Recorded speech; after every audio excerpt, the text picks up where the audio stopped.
Shabbat Shalom, I'm Rabbi Nick Renner. I say this for the podcast, really, for all of you out there in podcast world. We are in Parashat Vayigash. Vayigash, oh my gosh. It begins, let's see, in chapter 44. 44:18. Thank you, Robert. But before we get into this, I want to take a moment just to pause, to take stock, to do a little recap, because it's important where we are. We're in the Parsha that caps off the Joseph story. Joseph's story is the longest story we have in the entire book of Genesis. It's the most well-developed, most beautiful, most sort of literary quality story we have, and we're at sort of the big crescendo of it, the big moment where it all comes to a head, the Joseph story. So before we get into directly reading from this week's Parsha, before we get to that big finish, I'd love for folks to just give us a little recap. Who can tell the Joseph story in a paragraph or two or a sentence or two? Because the thing is, it's a really long story. Like I said, not for nothing, it's the longest story in the book of Genesis, over parshiot and parshiot and parshiot. So I want to have a little recap, really help us build up the drama before we get to that big finish. So how does Joseph start? Anyone, just jump in. As the favorite son of his father. Favorite son of his father. And what does his father give him? Coat of many colors. Yes, the Technicolor dream coat, as we know from the musical. What happens then? It's thrown in a pit. Yes, who does that? His brothers. That's right. His brothers. Yeah, that's right. And what are they jealous of?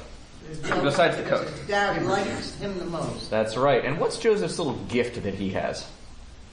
He can read dreams. He's a dreamer. Dreams, that's right. He's a dreamer. He shares them. And he shares them. Maybe if he had kept his mouth. He shares these dreams and these visions, perhaps to the detriment of his own situation, when he talks about the sheaves of wheat bowing to the one sheaf of wheat. And it's funny, the rabbis even sort of carry that as a tradition in the Talmud and rabbinic material. The rabbis say that a dream is 1/60th, 1 part in 60, of a full prophecy. So we even have this tradition that dreams tell us something. Anyway, I'm getting off track here. So we have Joseph, he has these dreams, he aggravates his brothers, they throw him in the pit, and then what happens after that? They Sold into slavery. There you go. What were you going to say? A sliver of conscience. Yes, they have a sliver of conscience. They think they're just going to kill him outright, and then they decide, no, why don't we at least just throw him in the pit and sell him off into slavery. We'll make a few bucks on the side. And what are they going to do? What do they tell Jacob? He's dead. He's dead. He was eaten by a wild animal. What happens after he goes into slavery? He's carried by some traveling group to Egypt. And Goes down to Egypt, that's right. Goes to live with Potiphar. Yep, And he has problems with Potiphar's wife. that's right. Now what does he do? And then what happens to him after that? Goes to prison. Goes to prison. What happens in prison? Interprets Tells dreams. dreams. The dreams. We're back around to that prophetic piece, that him being able to tell the future from other people, from the dreams that people are having. What happens then? He is brought to the attention of Pharaoh. Right. Pharaoh's having troubling dreams. Yes. So he works his way out of prison by virtue of telling the future based on these dreams and what's going to happen to people. Gets to Pharaoh, then what?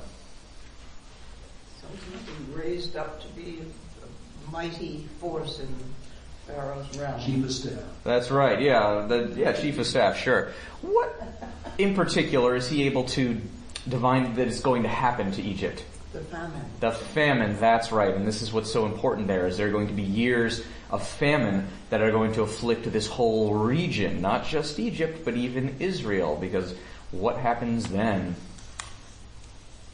The brothers took that. There we go. Okay, so this famine that Joseph is able to predict for the Pharaoh says, okay, great, we'll take action to prevent some kind of starvation. We'll build up our stores, we'll prepare to wait out the famine. But the brothers didn't know this was going to happen. All of the rest of Joseph's family is still up in Egypt. Or sorry, not Canaan. Egypt. Canaan, thank you. That's what I meant to say. I hate it when that happens. They're all up in Canaan, and they're suffering from the famine. There's not enough to eat. And so they come wandering down in search of food and resources. What happens then when they come back to Joseph? They confront Joseph. Or they have to see Joseph. Joseph recognizes them, but they don't recognize him. There we go. This is what's sort of setting the stage for where we are right now. That they come down. They don't know who this guy is. They're just worried about their family. They're starving people. But he picks them out. He picks them right out. He can tell that this is them, but he doesn't let on to them. He doesn't reveal that to them. So instead, he ultimately winds up having this banquet. There's some back and forth between Joseph and the brothers and going back and forth between Canaan, but what sets the stage for this week's Parsha is this banquet that they have. They have this whole big dinner, and he loads them all up with all kinds of supplies and provisions to take back, except for one of them. The youngest. And what happens with the youngest, Benjamin? What happens with him? It's a cup in his... That's right. He's laid a trap here. He set a snare in that he took this goblet, this precious thing, and he had one of his servants place it in Benjamin's things. Can I? Yeah. Go ahead. Back up. I'm just thinking, I'm sure there were many, many out-of-towners that were coming to him, begging for food or willing to sell things for food. Why was it that he threw a banquet for this particular group of people? So, I think it comes out because, first of all, he recognizes them. Right. He seems to be laying the groundwork for this. Sorry, so go ahead. So wouldn't his wouldn't it have looked strange? Right, unusual. Very But potentially. Of all the people that have come to him, most likely. Given that the Egyptians would not eat with the Israelites. Right. So it seemed very, very odd. So we'll get a little bit into the details here. At first, when they first show up looking for food, he accuses them of being spies. Right. And they tell the story of, no, we're not spies. We're trying to look out for our aged father, Jacob, and our other brother who's still there. And he says, well, if you aren't spies, then verify your story. Bring all of you have to come down.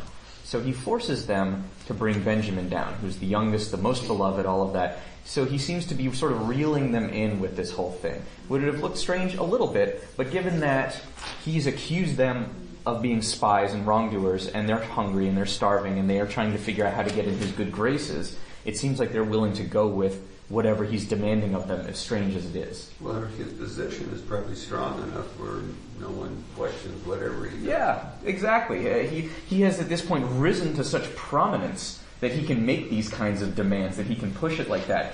Would it have looked strange in the world at that moment? Maybe, but if this guy, also think about that he's this guy who reads people's dreams. He has some kind of mystical, prophetic ability. So I suspect that if he's doing something weird, people might not look so askance at it. At least that's just me. You're hearing Rabbi Nick Renner here. You're not hearing the Rabbanim or the sages or whatever. I'm just, riffing on it. But, so for this banquet that they're having, this is after they bring their youngest brother, the vulnerable one, the one who Jacob loves the most, who they didn't want to bring initially because they were worried something might happen. He's forced them to bring him along. And so Joseph sets this trap for him by having his servant place this goblet in his things. He then springs the trap, says, aha, I caught you. You stole this thing of mine. Now what's interesting is what the brothers do in response.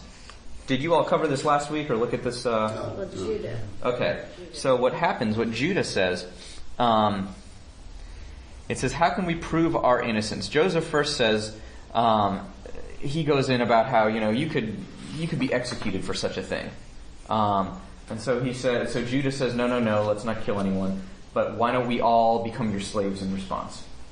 And Joseph says, no, only the one who did this is going to become my slave. The rest of you are free to go.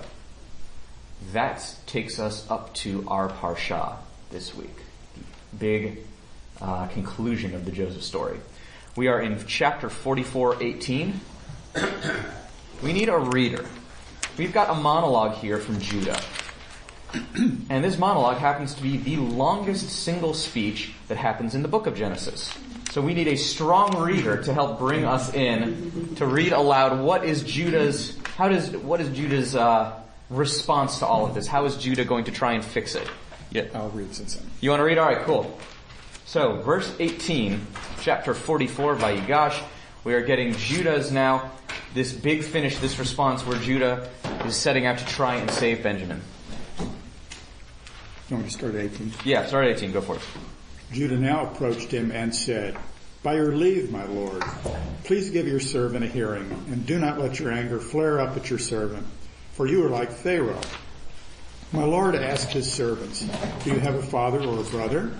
And we said to my Lord, we have an aged father and a young boy of his old age whose full brother is dead. He alone was left of his mother, and so his father loves him all the more. You then said to your servants, bring him down here to me, and let me lay my eyes on him. But we said to my Lord, the lad cannot leave his father. If he leaves his father, he will die. You then said to your servants, if your youngest brother doesn't come down with you, you'll never see my face again. So when we went up to your servant, my father, we related to him my Lord's words. And when our father said, go back and buy us a bit of food, we said, we can't go down. Only if our youngest brother is with us will we go down, for we won't be allowed to see the man's face unless our younger brother is with us, your servant. My father then said to us, you know that of the two my wife bore me, one is gone from my side. And I said, surely he's been ripped to shreds. I haven't seen him to this day. If you take this one too from me, and some calamity befalls him, you will lower my gray head in woe to Sheol. And now, if I go to your servant, my father, and the lad, whose whole being is bound up in his, is not with us, and he sees that the lad is not there, he will die.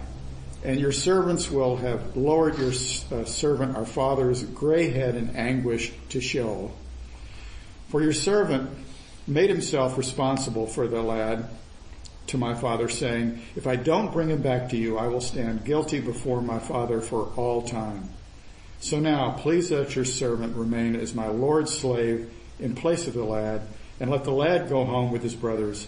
For how can I go home to my father without the lad, and thus see the harm my father will suffer? Go on. That's the end of the chapter, right? That's the end of the chapter. Okay. And the speech. Yes. Thoughts, questions, responses? Sheol, the pit, desolation. The speaker is the same person, as I recall, who convinced the brothers not to kill him. Correct? And I don't think it was in the Torah. I think it was in Midrash, saying that his intention had been to go back and actually get him out of the pit. And free him or something. Free him. Yeah. But he went back and found the pit empty. That's right. So we have a greater degree of morality perhaps ascribed to him in that sense. So you can see perhaps where this comes from. Other thoughts? Questions? That was Judah, wasn't it? This is Judah talking. Judah. Yes. Yeah. This is Judah talking. It's sort of, you can imagine it as the great monologue, like the great speech at the climax of the movie in that way.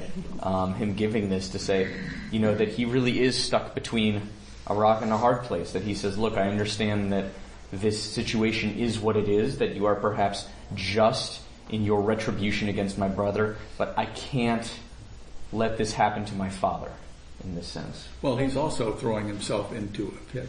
Yes, he's saying, I will take his place. He's willing to put his own neck on the line for it. It's the second son, right? I believe so. Reuben's the first? Yeah, I believe so. So we talked about how Judah has now this empathy after suffering with his own two sons' death. He seems to understand more of what it is to lose a child and empathizes with how his father. A lovely drash on it, a lovely reading of it, absolutely. Other thoughts before we get to the big finish? The big reveal. The big reveal, that's right. All right, so let's get there. Let's go there. Why are we holding back? So chapter 45, does somebody want to read verses 1 through 8? Joseph could no longer restrain himself before all who were standing in attendance on him. So he cried, "Send everyone away from me," so that no one else was there when Joseph made himself known to his brothers. He gave voice to a loud wail, and the Egyptians heard. Pharaoh's palace heard. Joseph then said to his brothers, "I am Joseph. is my father really alive? But his brothers were unable to answer him. They recoiled in fear of him. Joseph then went on to say to his brothers, "Come, draw near to me." So they drew near. He said, "I am Joseph, your brother, whom you sold to Egypt. And now don't be troubled, don't be chagrined, because you sold me here. For it was to save lives that God sent me ahead of you." Same old Joseph. There have already been 2 years of famine in the land, and there will remain 5 more years without plowing or harvesting. So God sent me ahead of you to assure your survival in the land and to keep you alive for a great deliverance. So it is not you who sent me here, but the God who made me a prophet of Pharaoh, a lord of all his household, a ruler of the whole land of Egypt. Okay. Responses, thoughts, questions. Here it is. It's all on the table now. Go ahead, Mickey. Well, all that's going on there is until this, right now, there's no mention of God. Wisely said. This is the first we see God getting roped into the whole thing as well. Yeah. Nick, I have wondered since last year. Okay. Joseph, I think of Joseph as a complicated but decent guy. Mm-hmm. And it seems like the general rap is he's a bad guy. Joseph is not to be trusted, loved, but I see him doing what he can to save his people. And I think, I don't know whether I'm wrong in my perception. How is Joseph perceived? What is he doing here? You know? Yes. Look, I think one thing that I very much appreciate about these figures who we have within Jewish tradition, a Joseph or a Moses, Jacob certainly, and we're going to come to him in a little bit.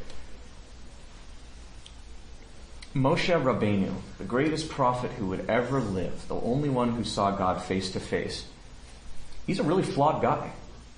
He goes against what God asks him to do. He fights with God. He fights with the people. We don't have a Christ figure who is some kind of perfection in human form.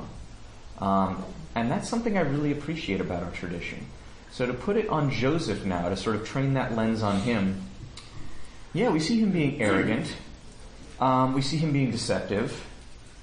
And we also see him using his gifts to help other people. Yeah. And we also see in this, there are a couple of different ways to slice what he says here, but one reading would be that he's being almost impossibly magnanimous to these brothers who really abused him so horribly. Threw him in a pit. Yeah, and he has laid out the narrative such that they're not even culpable for their own actions. He lays out the narrative such that it's okay, you all it's not even what you did. This is about a bigger story than the way you treated me or the way you abused me or what you did to me. It's bigger than that there's a broader narrative at play, and you all are part of this. And he doesn't say, yeah, he does say, verse 5, do not be distressed or reproach yourselves. Don't feel bad about it. Don't beat yourselves up. It's okay. And didn't we learn last year that at the end Joseph took his people and put them in a separate town so they would be safe? Mm-hmm. They go into Goshen. We'll see that later in the Parsha. I don't know that we're going to cover that today, but we do see that he takes care of them. I remember discussing last year that Joseph levied a tax of something like 20% on the people, which was deemed to be terrible, and I looked and said, would anybody in here kill for a 20% tax? Ostensibly, I see Joseph as being in a very difficult job, doing his best to try to show compassion for his people and still fulfill his obligations, which I think is a lot of character.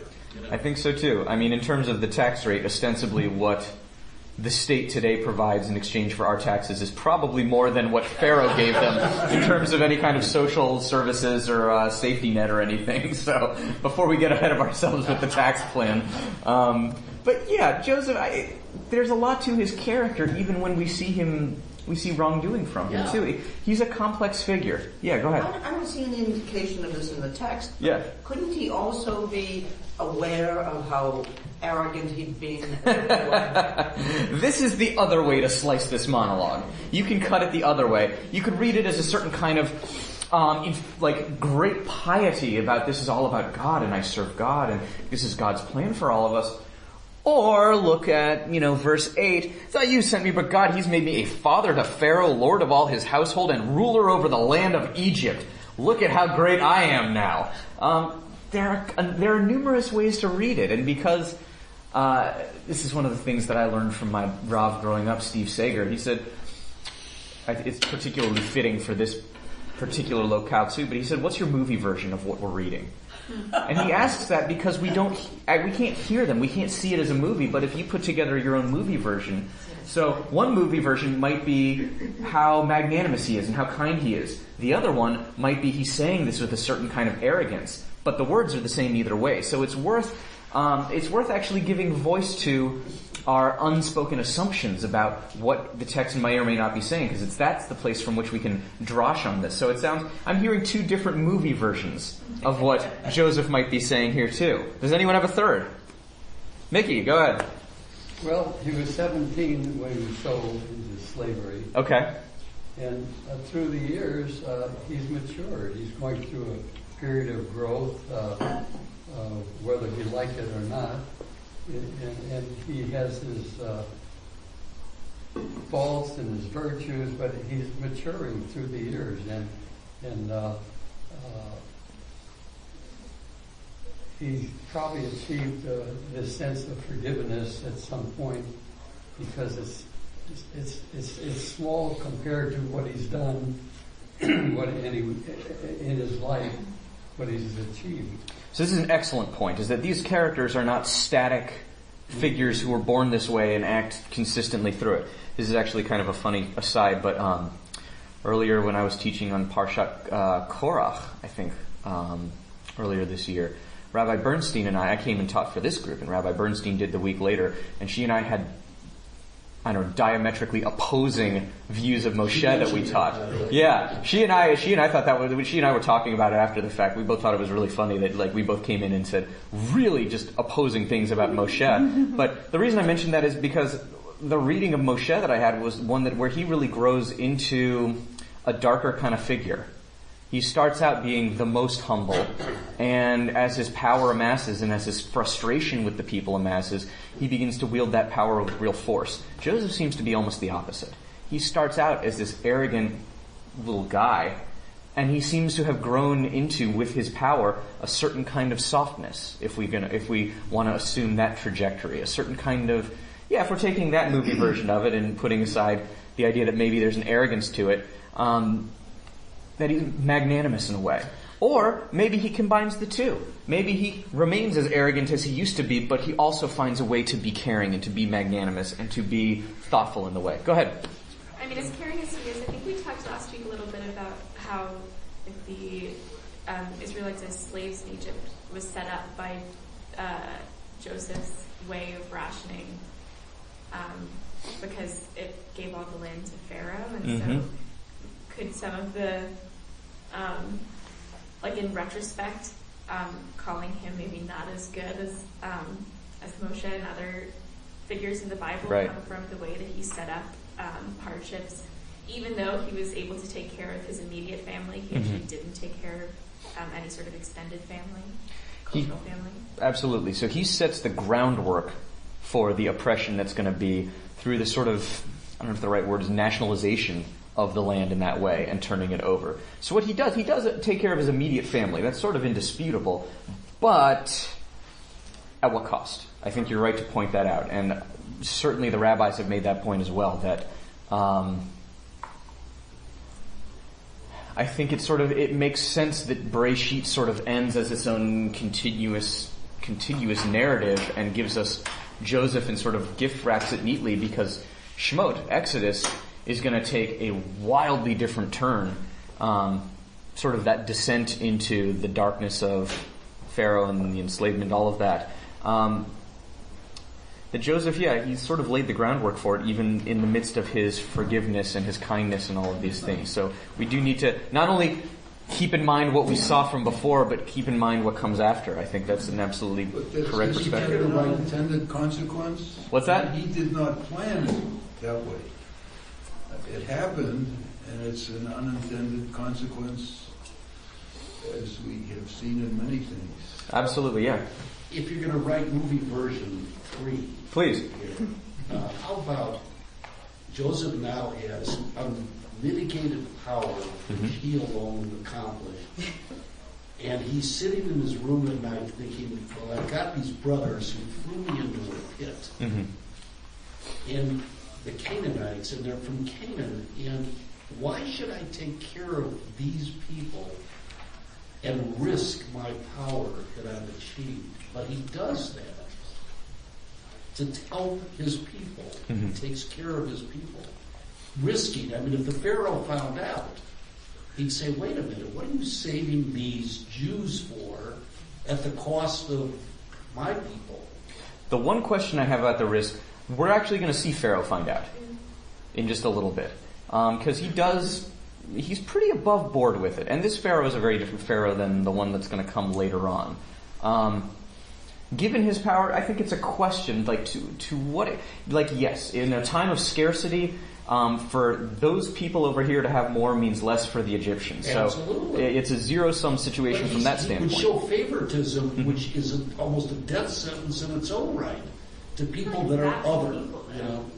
If it's like his immediate family, it's like his 12 brothers, and maybe it's like 50 people. So there is a favoritism, and resources for them means less for the Egyptians, and at the same time, given his power, given how powerful he is, as he says, to sort of rule over Egypt, that he gets this little allowance, this exemption that he sort of takes for his family. But Joseph I don't know. respond to that saying, well, wait a minute, what do I have to gain by being good to my people? I'm going to lose everything if Pharaoh finds out about this.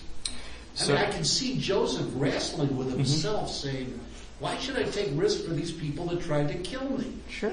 Yeah, go ahead. Well, this is written after Christianity began. So, I mean, the writing down of this text, wasn't it after Christianity? Well, I don't think so. Well, I'm just... Is in King David's time? Really?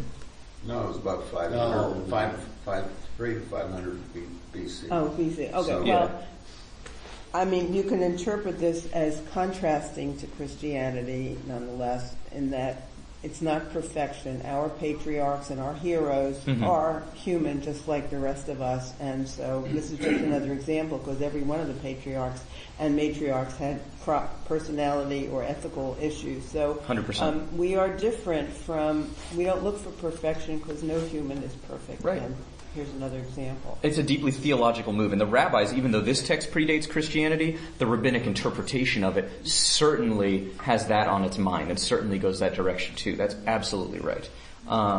Did you want to chime in too? Or yeah, go ahead. So, two things. I see at the end of verse 7, and to keep you alive for a great deliverance. Well, in the end, it's going to be quite a while for the deliverance. I was just wondering what the Hebrew word is. Okay, let's see. What sentence are you reading? End of verse 7. Deliverance. Sharet. I mean, do we see that again in Exodus, that word?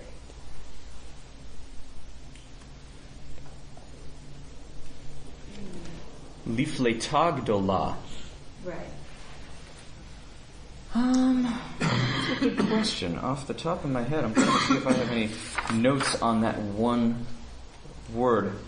Fleta gdola. I mean, it is a... Something big. Yeah, a great... It's the deliverance that's gdola, that's gadol, that's great. I don't know that... So we don't see that phrase again in Exodus when we get to the great deliverance. I'm trying to think. It's not... I'll put it like this. It's not ringing any huge bells for me. Other rabbanim who have other sets of texts or things they've seen might pull something out on it, but it's not triggering anything huge to me, that particular Hebrew phrase. The interesting thing about picking on that piece, though, is to look at that in contrast to what you're saying about, that they're going to go into slavery. how much is Joseph foreseeing? Well, that's a good question. Maybe he's not foreseeing. That was my other, the great dreamer. Yeah. It's an interesting hypothetical or counterfactual to sort of wonder, how much is he foreseeing? Or is it a play on words? Because the important thing, think about the thing about the Exodus as an entire happenstance is that's the set of circumstances that transform this loose confederation of clans and tribes and familial units into the Israelite people.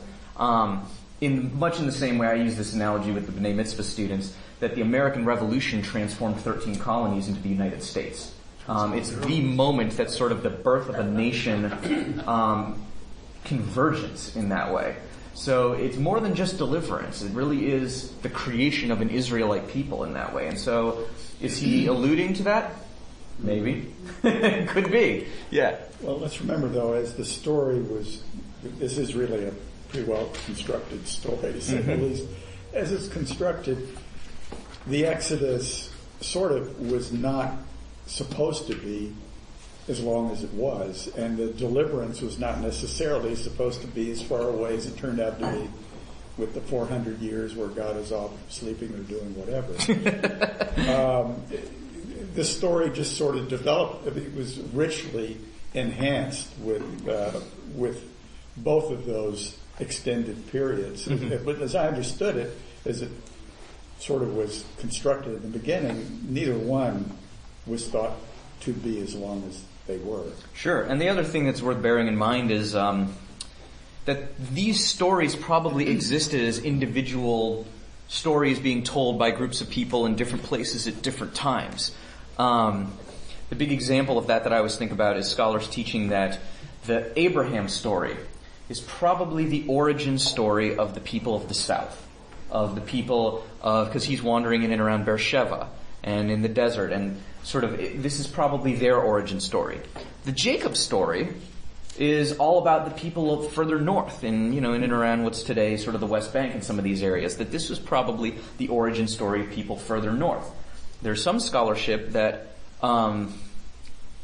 theorizes that Isaac probably wasn't part of either story originally, and that Isaac was the story, the piece that came in to weave together the stories of the North and South into one people, which is why Isaac is such a passive character, why he goes and redigs his father's wells, why the person who's active in the Isaac story is actually his wife, Rebekah, is that originally Isaac may not have been part of the story, but that Isaac came later to weave together the people of the North and the South into having a common origin in that sense.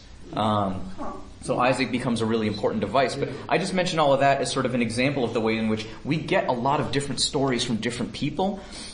And in that respect, the Bible perhaps is best thought of not as a single continuous story, but almost an anthology in that way. And so what's the relationship between this story in and around Egypt and the Canaanites and whatnot versus the Exodus story? Good question. It's an excellent question. Mickey, go ahead. This could be the writers of the Bible. Yeah. This could be a vehicle getting the Israelites into Egypt so they could then be redeemed. Could be. Right. Could be. Yeah, a couple more hands over here. Yeah, go ahead. It's also interesting that of all the stories we hear in the Bible and Torah, this is the longest and most detailed. We don't get such a complete story about anybody else. Yeah, we were talking a little bit about that right at the beginning, that the Joseph story is the longest in that way. That is very detailed. As literature, it really is exemplary among a lot of the other biblical material in that sense. Just the way it unfolds itself as a story and the development of plot, the development of characters and their motives. It's a really remarkable story from that standpoint. Yeah. So looking at the Bible as more of like an anthology model, Yeah. do you think that helps explain, we talked when we were talking about Jacob, why they would set him up as a trickster character if this is like the origin story of The South. Yeah, like a whole generation of people. Looking at it as an anthology, does that help explain why? I don't know, like his relationship to Isaac, I guess. Could be, very much could be. Look, and again, that's the piece about Isaac is a theory. I think it's one of these things that this material is so ancient it would be very difficult to prove it, absent finding an inscription of that. But based on that theory, if we're working within that sort of field of biblical criticism, not criticism as in the Bible is bad, but criticism that emerged in Western academia in Germany and whatever, yeah, I think that there's an invitation to play in those ideas and those theories to say that, yeah, that may be a possibility with it. I want to continue with, one more and then I want to continue with that thread actually. My question is, people were coming to pay for grain. So were other people besides Canaanites asking for grain outside of Egypt? This thing about risk of giving favoritism to his family, my impression, which is what I'm asking, is right. Did everyone come and say, I have money and let me buy it, and Joseph took it so that the Pharaoh could have more land? Could be. I mean, we know that these were historically important trade routes. We know that the land of Israel is a crossroads geographically in a way that almost nowhere else in the world is. One possible exception might be like where Istanbul is in Turkey today, but geographically, the convergence of so many peoples in one place, I think, it wouldn't be an unreasonable thought to think that, okay, there probably would have been other people passing through and coming through and interacting with it. I think that's totally fair to, as a hypothetical. Well, I'm really talking about the risk that Pharaoh would find out that only his family was... I wouldn't worry about the risk because he's going to reveal it to Pharaoh. Yeah, we're going to see that. Right. Yeah, and that's actually where we're going to go. I want to continue with the Jacob piece right now. We have Joseph. We just saw Joseph's revelation to his brothers and the way that he frames it, too. The way that he holds sort of the truth of it. So now let's see how Jacob. Let's go to verse... Somebody want to read verses 9 through 15? Okay. Isn't that going backwards? No, we just finished verse 8. Okay. When Jacob... Hurry back up to my father and say Yes. to him, Thus says your son Joseph, God has made me a lord of all Egypt. Come down to me, do not delay. You can settle in the land of Goshen and be near to me. You, your children, and your children's children, your flocks and herds, and all that you own. I will sustain you there, for there remain 5 more years of famine, so that you and your household and all that you own are not impoverished. Look, you can see with your own eyes, and so can my brother Benjamin, that it's my mouth speaking to you. Tell my father how they honor me in Egypt, and all that you have seen.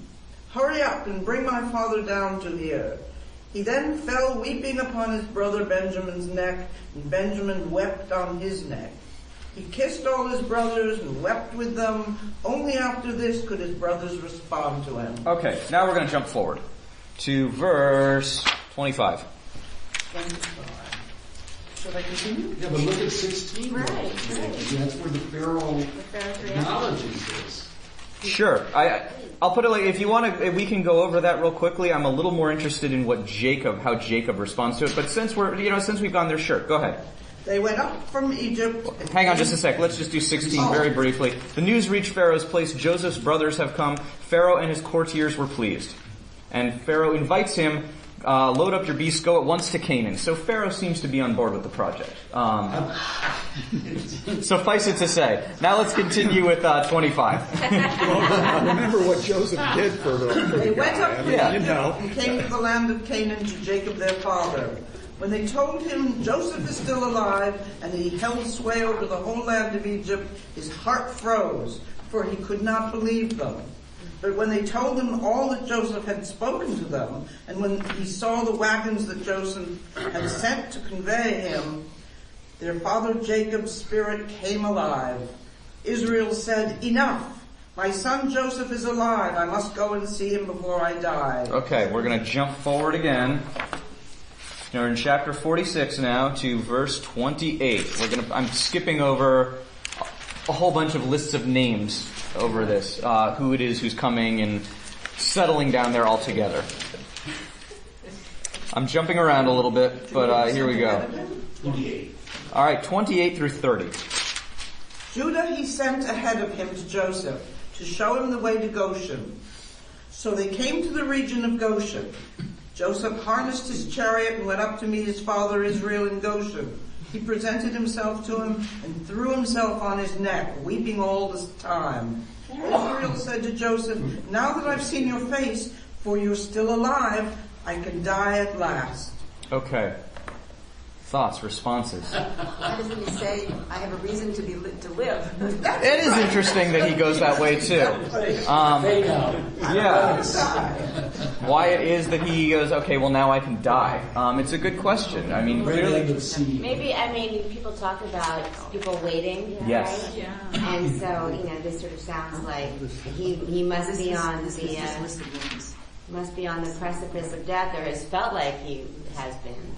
Absolutely. So perhaps this whole ordeal or any of his other ordeals have pushed him to this place of feeling like he's close to death.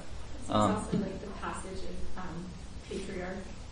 Like now that the whole family is down with Joseph, he can pass on the...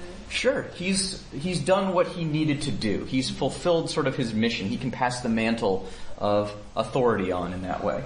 Yeah.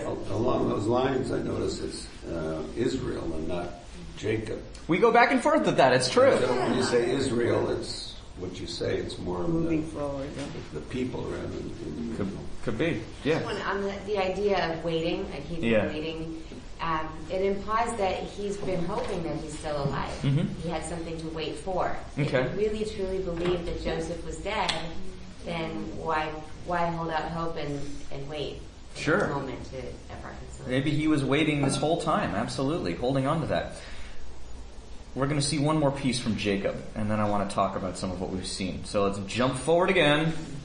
Chapter 47, verse 7. Anyone else read? 47. 47, Joseph then went and told Pharaoh, saying, "My father, my brothers, their flocks, their herds, and all they own have arrived from the land of Canaan, and now they're in the region of Goshen." Out of all his brothers... Hang on. Wait. 47, verse 7. I thought you said 47. Somebody else. Joseph then brought his father Jacob Go ahead. and stood him before Pharaoh. And Jacob greeted Pharaoh. Pharaoh said to Jacob, "How many years have you lived?" And Jacob said to Pharaoh, "The span of the years of my lifetime has been 130. Few and miserable have been the days of the years of my life. They have not attained the length of the days of the years of my fathers when they were alive." Jacob then gave Pharaoh a parting blessing, and he left Pharaoh's presence. Okay. That's interesting.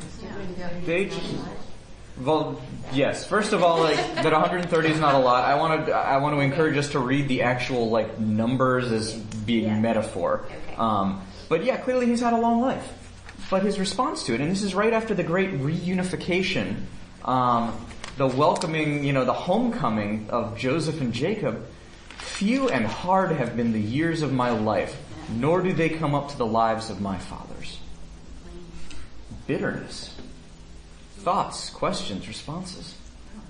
Sadness that he hasn't been able to achieve what his fathers had achieved. Maybe sadness. That could be too. Absolutely. But a sense of having less in that way. Sense of loss Well, of the- John got married. Mm-hmm. Losing Joseph and losing Rebecca. Maybe. I'm going to read a piece from Robert Alter's Torah commentary on this very verse. Jacob's somber summary of his own life echoes with a kind of complex, solemn attitude against all that we have seen him undergo. He has, after all, achieved everything he aspired to achieve. The birthright, the blessing, marriage with his beloved Rachel, progeny, and wealth. But one measure of the profound moral realism of the story is that although he has achieved everything that he wanted, it is not in the way he would have wanted, and the consequence is more pain than contentment. Think about it. At the end of the day, he did get all of it. He lived through, but it was all through all manner of subterfuge. The blessing and the birthright that he managed to rip off from his brother Esau, the marriage to Rachel, which he got through the subversion of Lavan and forcing him to marry Leah first and work for him 14 years. there's the children that he gets, and that's out of the conflict, the competition between Rachel and Leah.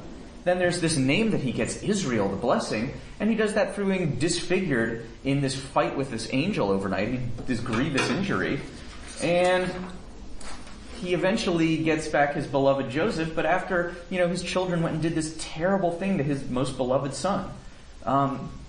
So at the end of the day, he does get everything, but he's incredibly bitter about it. Yeah. Well, it just strikes me as, this is a perfect example of the two kinds of people in the world, those who think the glass is half full and those who think it's half empty. And the father is one, and the son strikes me as exactly the other, Joseph.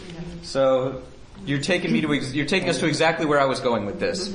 That we have two models in Joseph and Jacob for how it is we tell stories about ourselves and our journeys and our lives.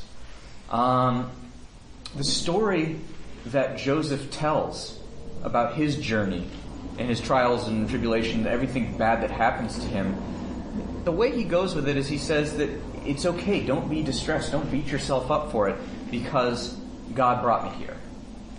Jacob is almost the opposite. And not for nothing, Joseph says that to the people that afflicted him, the very people that pushed him into the sorrow and the misery and that victimized him. Jacob's sort of the opposite. He goes to somebody who's this benefactor, the Pharaoh, who has invited them all, come on down, come on in, we're going to take care of you and your family. And he unloads all of his bitterness on him. Says, my years have been miserable, and they have been too few in between. Pharaoh's not responsible for it, but Jacob puts it on Pharaoh with all of his bitterness. Even though, as we just saw, he got everything that he set out to get in life. He, on paper, you'd think he ought to be a happy guy because he's accomplished everything that he set out for. And yet, what he speaks from is a kind of brokenness, in fact. Yeah, go ahead. Well, it's interesting in the women's commentary, the translation of few and miserable have been the days of the years of my life, so implying like a lack of action in the actual days. So like the years might be long, but like the way that the days were being used was not active. And then looking back at the story, like Rebecca was the one who was the active player in the birthright, and then Rachel and Leah were the ones who were active in like that whole competition. And then even like Judah's compassion was catalyzed by his experience with his sons in Tamar. So like even in the things that he got, he didn't really actively get any of them. So like even though he did accumulate them, he was the active player in a lot of it. That's a great commentary as well. I appreciate that even with everything that he might have amassed, and I think there's a warning, a message for us in that to be born in the United States of America in Jewish communities that are relatively wealthy, it's its own blessing that we weren't born in horrendously impoverished or diseased places, or that we weren't born in Jewish communities in different moments or locales in history, where our outlook on life might have been very different. It's worth holding that yes, we work hard and we may have accomplished a lot, and we were also born to great blessing as well. Some of this is of our own action, and some of this is what we've inherited in that way. And so Jacob, I think, is a great example of that. I appreciate you uplifting that, in that Jacob, there's, his subterfuge in and around the birthright and the blessing. I mean, that was pretty slick. But a lot of what works out for him, he's sort of a passive agent in the midst of it, and he is blessed from without as a result of it. So I think it's a worthwhile commentary too. Other thoughts about these two sort of models of holding the struggle and the journey, Joseph and Jacob, and that perspective, the glass half empty and half full. Yeah. Oh, I thought you were going to. No, I'm pondering everything you were saying. I'm wondering if things. I mean, he did achieve what he wanted to achieve, but on the other hand, he had longer periods of pain. His son was dead. Yes. And waiting for Rachel all those years. And hiding from Esau. He keeps thinking Esau is coming to kill him with his band of warriors for the longest time, and splitting his camp so that if one of them is destroyed, they won't all be killed. I mean, there's a lot there. It's not to diminish or minimize Jacob's suffering, but he does seem sort of bound by it at this point. That particular suffering was brought on himself, right? The running from Esau. his deeds, Yeah. And there's more pessimism with age generally anyway, isn't there? Could be. I think there are different ways of holding. Well, I don't want to think that. At least from my own experience, not being advanced in age, from the people that I spend time with and work with who are further along in age and in their journeys and lives, I do see different ways of holding the journey, different ways of looking back on the road traveled. And that's not to say that everybody should just be happy all the time and that, everything happens for a reason. I don't buy that as a particular theology in a sort of lightweight, superficial way. But there are different ways of holding the struggle and holding the suffering and holding what it is we experience. And we see two different models here.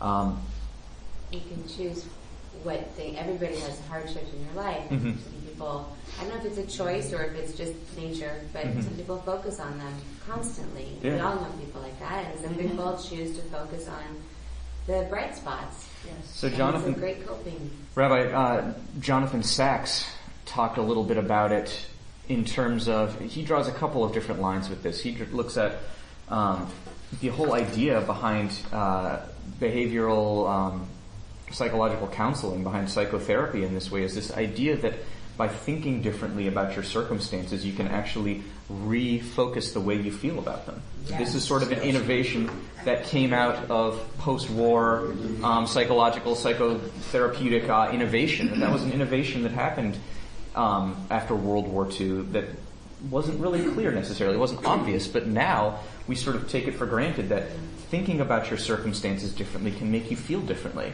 He draws a connection between that and Chabad Chassidut, this idea that a lot of Chassidut is all about sort of the emotional and spiritual life, but the Chabad movement, he said, one of the innovations there was that your intellectual relationship with a lot of these texts can change the emotional and spiritual life that you have. And that was an innovation from the late 1700s.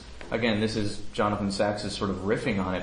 But he says Joseph is a good example of this. This idea that the way you think about circumstances can change the way that you feel about them.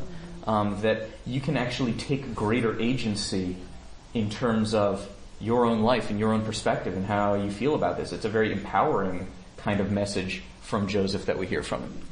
And not to belabor the point, but the comment I made earlier, that parable does not say the glass was full and empty. Mm-hmm. It says the glass was half full or half empty, which are the same. Mm-hmm.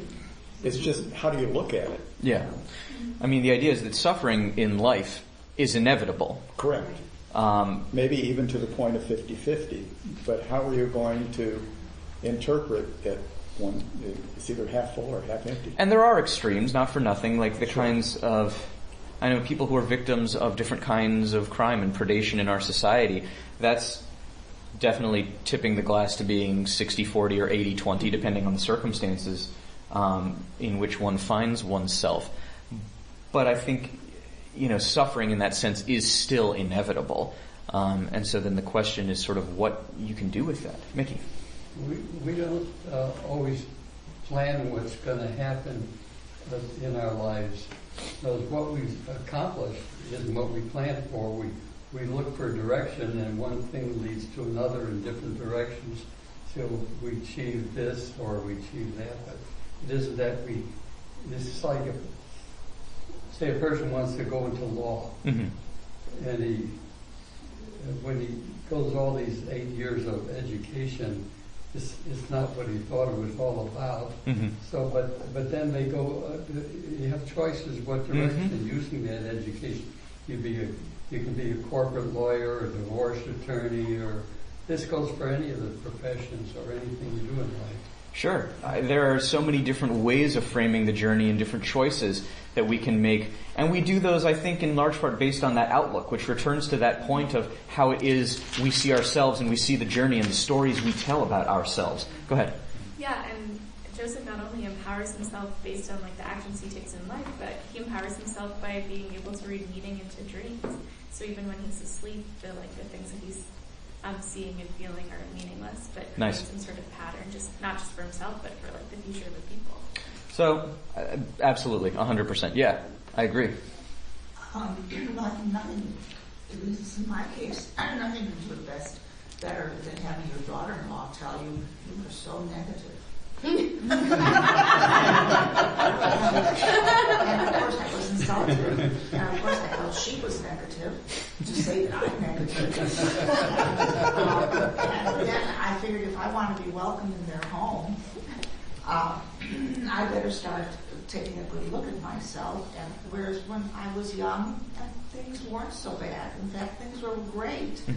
I was known as the girl with a smile on her face all the time. And then life happens.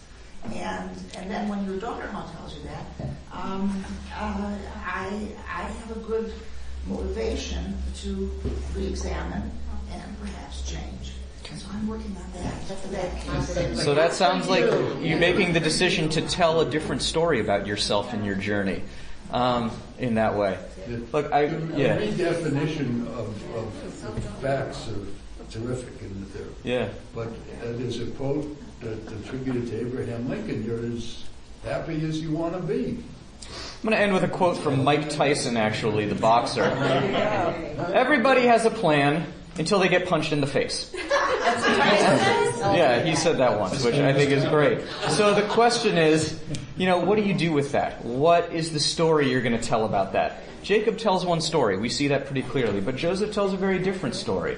And I think in that way, this parsha is a really great reminder that we actually have a lot of power in terms of determining what kind of story we want to tell about ourselves, about the journey, about the struggles, the trials, all the things that don't go right. That we've got a lot of power in that self-authorship. Is that power infinite? No. Do terrible things happen? Yes. Can we always transcend them with such grace and what have you? No. But there still is a lot of agency there. And I think this parsha is a really worthwhile reminder not to lose sight of that. There's the Jacob way of telling our stories and living into some of the bitterness of what has been. And then there's the Joseph way of telling the story, of taking this stuff and saying, don't beat yourself up over it. It'll be okay. And it is okay. So with that, I'll say Shabbat Shalom.